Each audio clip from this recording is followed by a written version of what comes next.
Hello crafty friends, welcome to today's clean and simple card making video. Today I'm going to share with you 10 ways of dry embossing card without using an embossing folder. For the uninitiated, an embossing folder is a plastic folder that has some texture on the inside. You've got a raised pattern on one side and an indented pattern on the other side. You put your card in the middle, or paper or whatever material.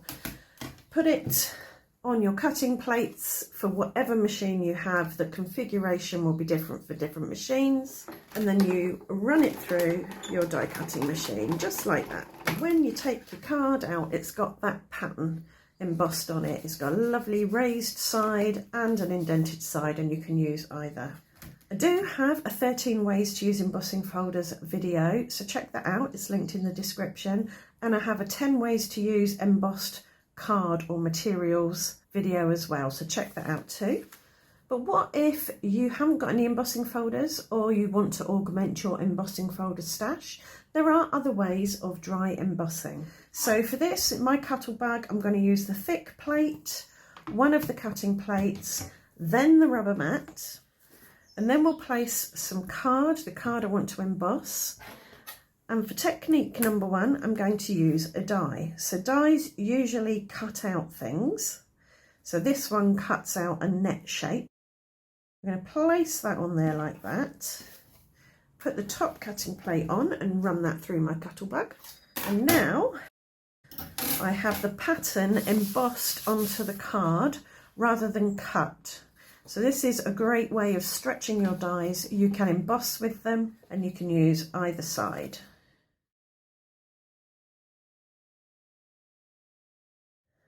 As well as using dies to emboss, you can use die cuts to emboss.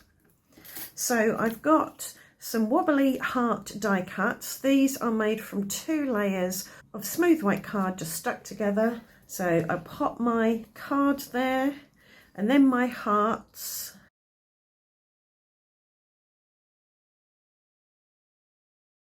And now I've got the hearts indented or embossed on my card. If you make your die cuts a bit thicker, maybe 3 or 4 layers thick, you'll obviously get a deeper look. So not only can you emboss with dies, you can emboss with die cuts as well.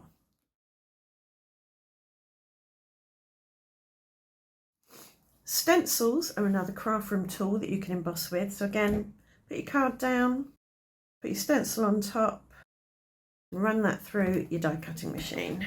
And there we have a lovely subtle stencil pattern.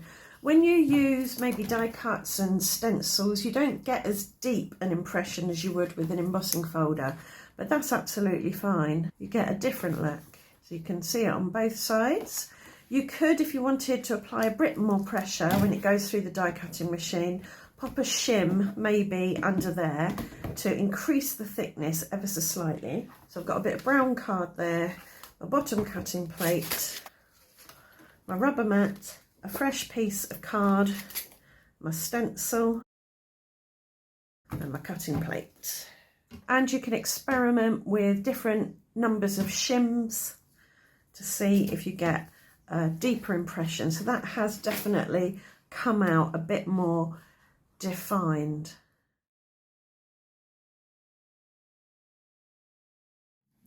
So those are some craft room tools that you can use to emboss, but you can also use found items. Word of warning before you start this though, go slow and test. So if you put something in here that is very thick or very fragile, you may break your die cutting machine, you may break your cutting plates, you may break the item that you put through. So test it very cautiously each time you try something new. So for technique and number 4, we're going to emboss with some string. So I've cut some length of this chunky baker's twine. Probably the chunkier the better when it comes to string, to give you a good impression. And I'm just going to lay those on there like that. So again, it's the same sandwich: thick plate, cutting plate, rubber mat, card, item, cutting plate. And that's what you end up with, a lovely string-like pattern. You could do swirls and curls, you could just plop it on randomly and see what you get. But that's a really fun way of adding texture.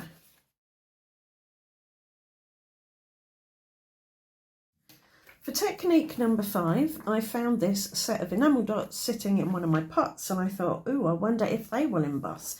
And they do, and they make a really interesting pattern. And there you get a really lovely, fun, unique impression. So you've got your divots and you've got your raised domes.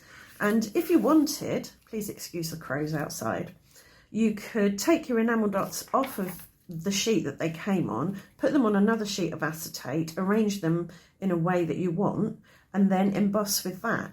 And you're not wasting your enamel dots because you can use them off of that second sheet. But you can create, I don't know, maybe a heart shape. Get a bit of acetate, put your dots on in a heart shape or a circle or what have you, and then emboss with that. If your items are quite thick, you might get a bit of cracking on your paper. You can gently mist your paper before you do this, and sometimes that can help with the cracking. Also, if you're able, and if you've got maybe a thinner rubber mat, or you can take out a cutting plate and use a couple of sheets of card, you could adjust the thickness of your sandwich to help reduce the risk of tearing. So, like I said before, experiment, go slow, try different thicknesses to see how it goes.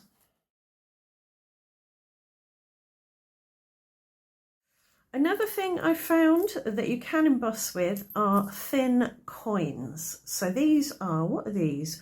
1 dime. I think my husband has brought these back from America, where he goes on business every once in a while. So I can line those up there. Instead of using the bottom cutting plate there, I'm going to experiment and put some card underneath, because these are fairly thick, and when I've done this before, it's torn the paper ever so slightly. So I'm going to just try it with a few layers of card rather than the bottom cutting plate. Okay, so that has made some circles. You might be able to just about see the outline of the image, the face, whoever that is. I don't know, someone will be able to tell me. So you've got the impression from the coins, but you've also got some nice defined circles with a bit of texture on. So you can use coins.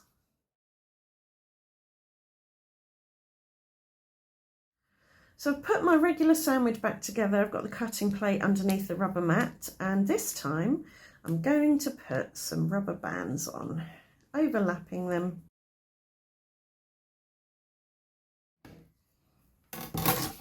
And there you go. That is really fun. I really like that. Some wobbly kind of squished circles / ovals with a thick outline. I would love to know what found items you have dry embossed with, or what you think you might like to try dry embossing with. Have a look around your house, kitchen, garage, bathroom, wherever, office, and see what you can find. I wanted to do for this video paper clips, but could I find a paper clip in my house? No, I could not. So maybe try paper clips and let me know how you got on with those. You could try buttons as well. That was another idea I had. But when I tried to get them through the die cutting machine, they shattered because they were plastic. But if you've got metal buttons, they'll probably work. So have a go with those, but go carefully.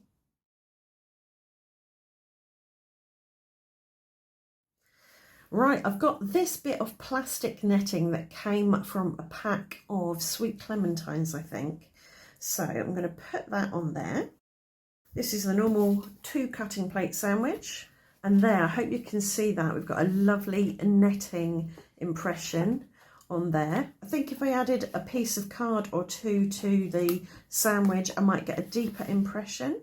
But I'm tempted to go and buy lots of different fruits now, so I can try making this with different types of netting.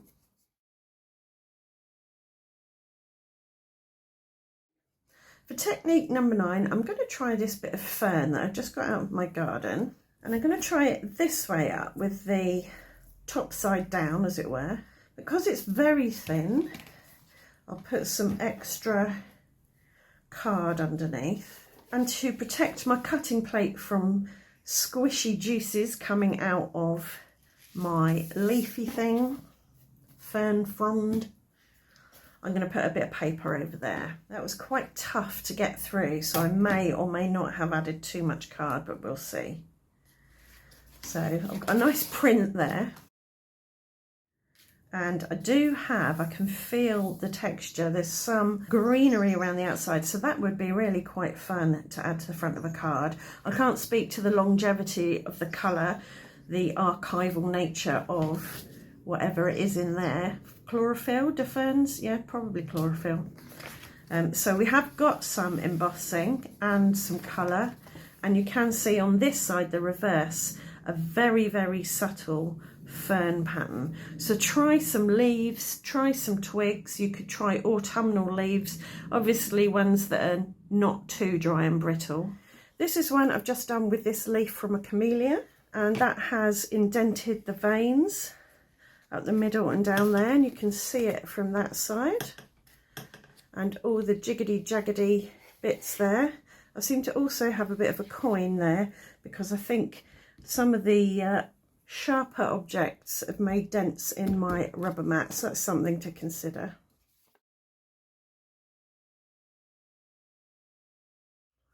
Right, we're on to a number 10, and I'm going to use this foil pie dish, and I'm going to use it that way up because this side, no matter how much you clean it, it's probably going to have a little bit of grease from your pie left in it, and I'm going to put it on there like that. I have added an extra cardboard shim for a bit of extra pressure, and I'm just going to put that on there and squish it down.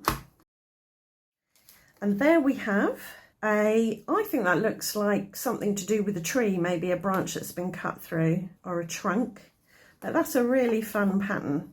Could be one of those plasma balls with the sort of lightning plasma inside, or an eye, or just something a little bit interesting, an abstract texture. And now I've got this, which I could die cut from perhaps and use. That'd be quite fun.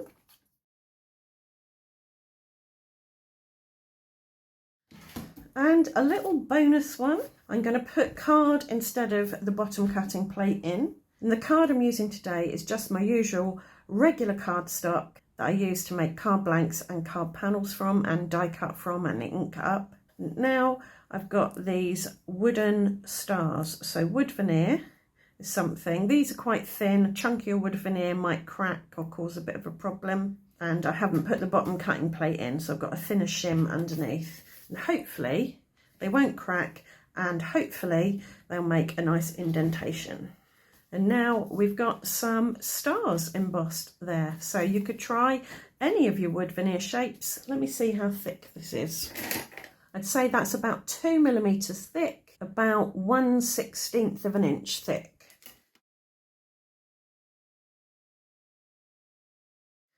So there you go, 11 ways to dry emboss without using an embossing folder. I nearly forgot, I have a 12th way, and that is rice. So I've got some long grain rice and some basmati rice here. And again, I'm using the sandwich that has card as a shim rather than the second cutting plate. And I'm just dropping these on in a random-ish arrangement, spacing them out a bit so they're not really random, I guess. And there we have a rice pattern. There is a little bit of cracking with this one, so if I was going to do this again, I'd probably take out 1 or 2 bits of card just so the indentations were a bit shallower. I'd be really interested to see something like this with maybe some small pasta shapes.